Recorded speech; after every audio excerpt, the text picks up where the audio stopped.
Mga guys at migos, atin pong tunghayan ang pakikipanayam ng mga ilang media dito po sa Kingdom of Jesus Christ. Kasalukuyan pong nandito po si General Former at ngayon Senator Bato de la Rosa. Atin pong pakinggan ang kanyang pahayag. Ay ganang kahit sobra-sobra, ayaw sila isisip. Importante yan, anong ginagawa kahit na 10 tao lang yan, pero puro pang-abuso ginagawa, that's isisip. Pero kahit na ilang libo yan, kung walang ginawang masama, hindi na natin mag-question yung presensya nila. It's their call kung ilang number ng tao na dalhin nila. Ang importante kung anong ginawa. So meron ba ginawa, sir? Hindi pa ako mag-iimbestiga. Mag-iimbestiga pa ako nito, ipatawag ko pa sa Senado kasi mahirap din kung basihan ko lang yung anong narinig ko dito, anong narinig ko doon, baka mamaya sabi daw 5 ang namatay. Ngayon pala, isa lang, pero ilan ang Kuya Pandaw na ilan yun, 4, 5. So magkakaroon ka ng ulit ng hearing, sir, regarding Yes, may kagkaroon ng hearing. Pag-ato mo din ito to facilitate na negotiation between the police Well, and kasi in-interview kasi ako kanina, tapos sinabihan ako na yung mga membro doon ng QJC, bawal lumabas, bawal pumasok dito sa kanilang property. So that's my very concern. Bakit ganon? Kasi property nila ito eh. Hindi man ito pagmamayari ng gobyerno. Pwede mo silang bawalan na pumasok at lumabas. Dapat nasa konstitusyon natin yan. Yung freedom of abode, di ba? Freedom of movement. Kailangan makamove ka. Huwag ka freedom of movement. by violation. Ha? By violation. Konstitusyon, kaklaro sa konstitusyon. Hindi mo pagbawalan yung tao sa kanyang movement. Lalong-lalo na kung kanyang property yan. Di ba? So what did you talk about, sir, inside? What did you talk Ano na about? pag-usapan, sir? Well, napag-usapan namin doon is that I am advising both parties. Si General Torre, Atty. Torion on the other side, at saka si Ma'am, yung head nila dito sa QGC, that mabuti nag-usap sila. At sabi ko, you continue your communication. Importante, mag-usap kayo. Huwag nyo putulin yung communication nyo para meron kayong meeting of the minds palagi, hindi yung walang komunikasyon. So ayok, maganda development yan, nag-uusap sila. But they will not pull out, sir.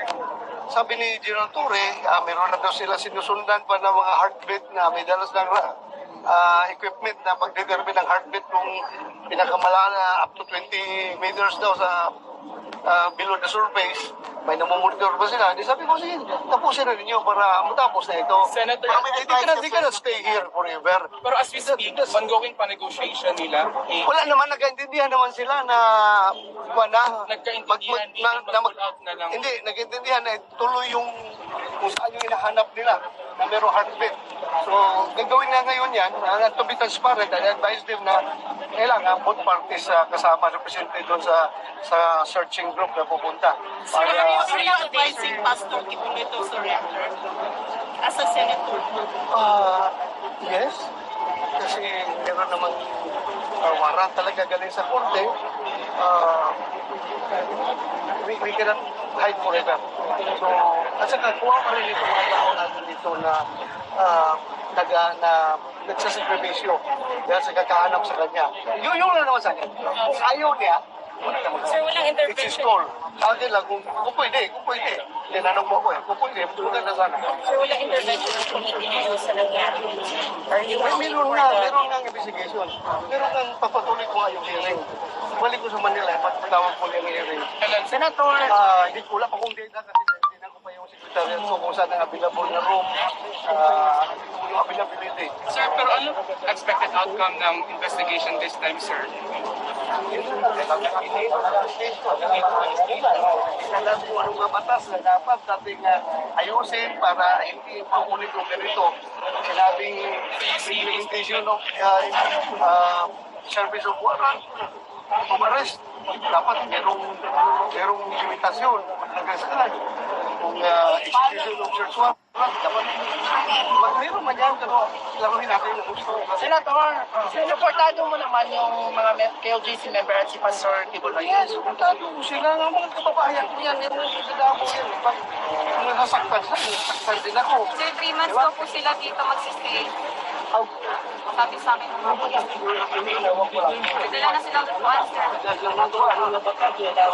Tanungin natin kung kasama ba yan sa warrant naman sa dala nila. Kasi very questionable na action yan. Kung yung stay here for 30 days, ano ba lang count?